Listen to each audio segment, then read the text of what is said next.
Well, a product that is new to the Australian market is a Neken Handle Bar. Now, Neken's a French company, and the product manager is with me today, Gavin Madsen. Gavin, welcome to MXTV, mate.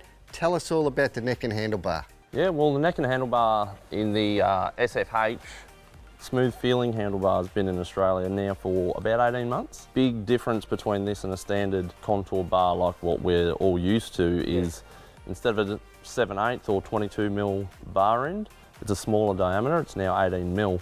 So it takes separate throttle tube and grip setup, and the idea is you end up with more thickness of rubber between your hand and the handlebar.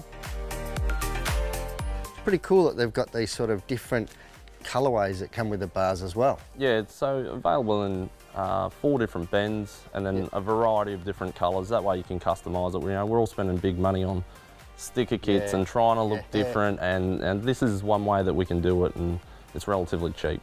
Obviously they look really strong as well, so it's something that I think if you're out in your local dealership, go out and check them out, and especially check out this new low taper that you have here and with those grips. It'd be interesting to see how they feel and work. It's great to have that option out there too, and it's something probably guys might want to have a look at, but thanks for taking us through, Gavin. No problem. Thank you.